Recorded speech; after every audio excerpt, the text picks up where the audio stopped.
And so let's get to talking about John tonight. So where John ends, and I just gave a smidge of this last passage, but really it's this whole scene where Jesus and Peter are at the lake shore, and Jesus has asked Peter, do you love me? And Peter responds, you know I do. And then Jesus says, feed my sheep. They have this 3-time back and forth from that. And then Jesus talks about the cost of following him and what that will mean, but nonetheless, he needs Peter to follow him. And so then Peter responds, he sees the beloved disciple walking on the beach. And he says, when Peter saw this disciple, he said to Jesus, Lord, what about him? Jesus replied, if I want him to remain until I come, what difference does that make to you? You must follow me. And what is important about this whole scene is that, first of all, Jesus is meeting Peter where he is. He's actually addressing a past struggle that Peter had, which was that he denied Jesus 3 times. So Peter is given the opportunity to say to Jesus 3 times that he loves him. So he gets an opportunity, a kind of one-on-one opportunity to be healed of that past struggle and to then be invited to move forward in his discipleship. And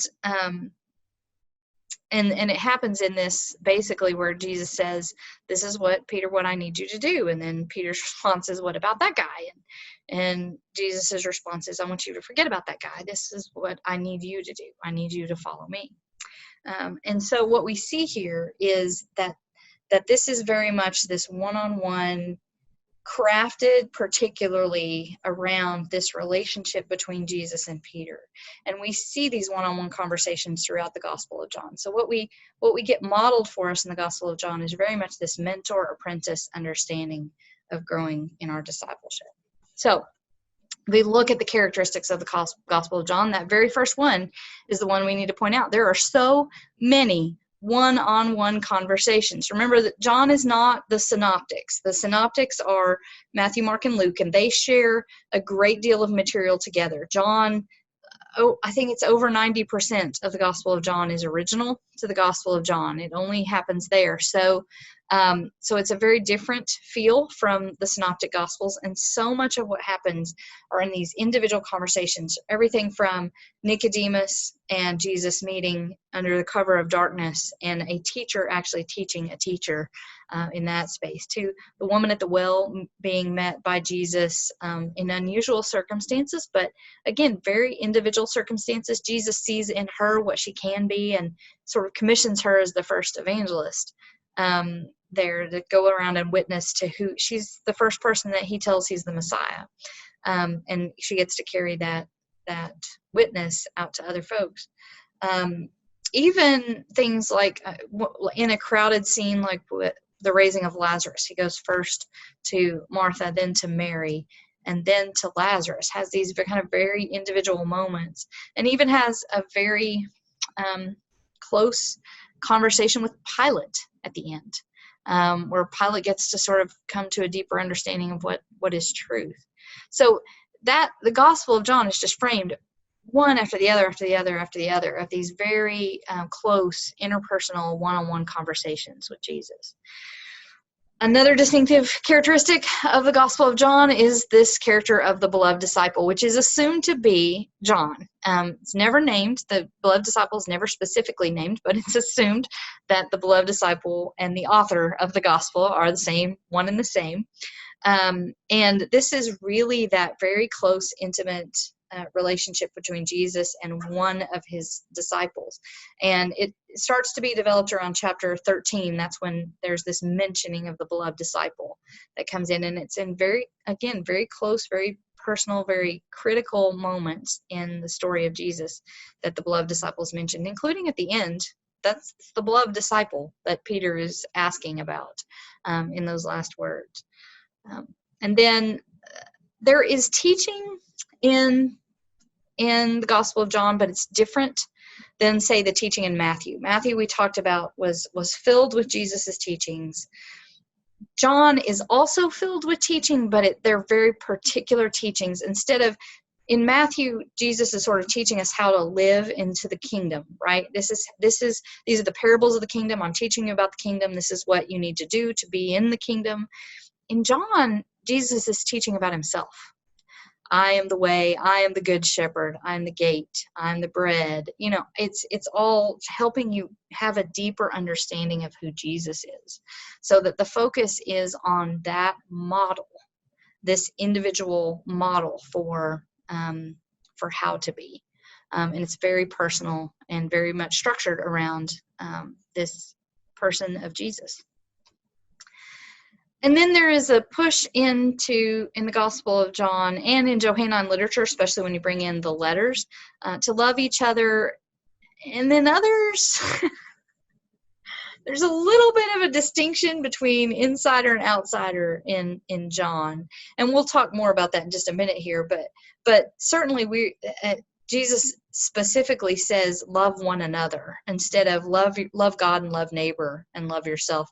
Jesus specifically says, this is the new commandment that I give you, love one another. And there's all this tension in the beginning of, there are those that accepted Jesus and they're children of the light, they're in the family of God, and then there are those that didn't, and they're outside of that. So there is a sort of privileging of those who are following Jesus, those who are within the brothers and sisters, those who are part of the family in the Johannine literature.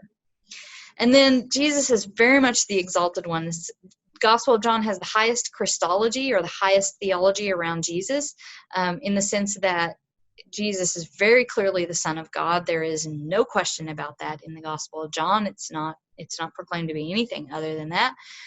Even Jesus's crucifixion is an exaltation.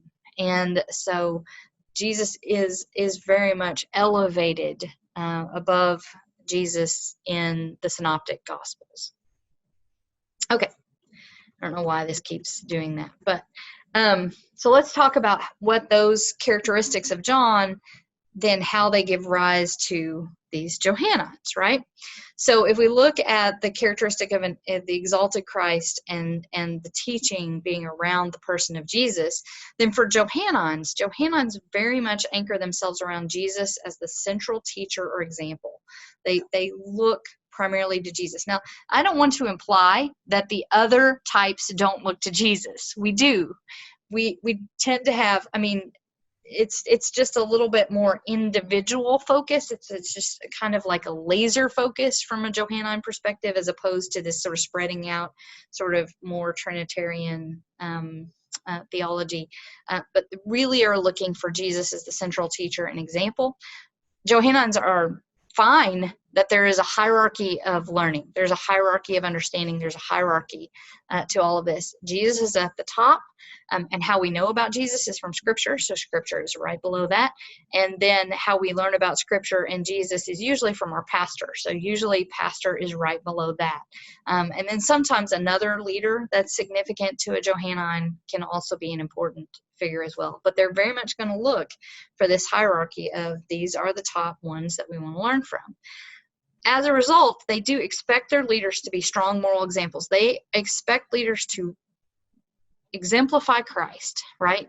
So you are going to, as well as you can, live as if Christ is your model and step into that model. So really have high expectations on leaders. Really want them to be the absolute best they can possibly be. So a spiritual crisis for a Johannine is the fall of a great leader, or the absence of strong leadership. Someone who doesn't kind of step into that and sort of own that position will frustrate a Johannine. Okay, when it comes to these one-on-one conversations and the elevation of the beloved disciple, it's important to Johannines to learn at the feet of a master. They very much want to sit and listen, and they would love to be one of the 12, but even more than that, love to be the beloved disciple. Right? Like, good, if we could just you could get at the feet of the master, that would be perfect. And if in the absence of being able to do that, these are the folks that will latch onto a pastor, and especially one that they really respect and admire. because they will see that person as a great teacher that they can learn from there.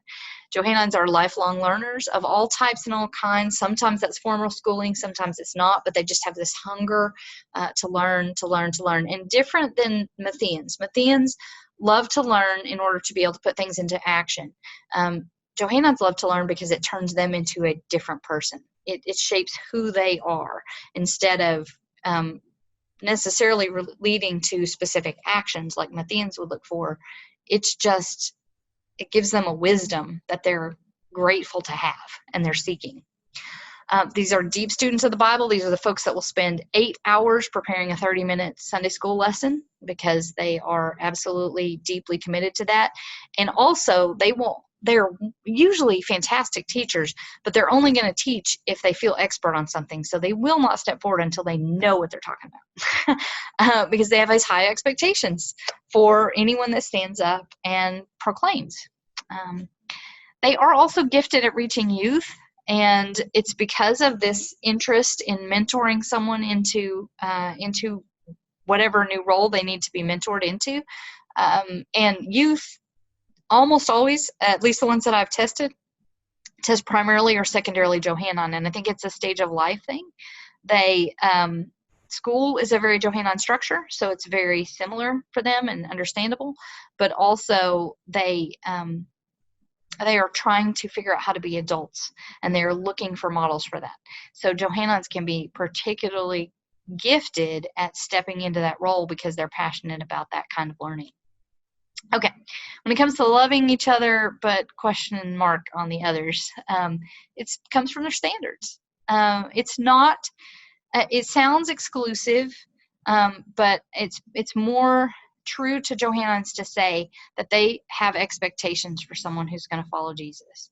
You're not just going to sit there and be lazy about it, so to speak.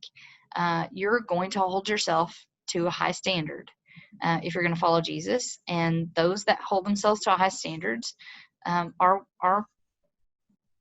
welcomed into the community, and they'll welcome other folks, but they're just going to be expectations that you're not just going to come in the doors and sit there. You need to commit yourself to learning and growing in your faith, and that will help you be then nurtured forward.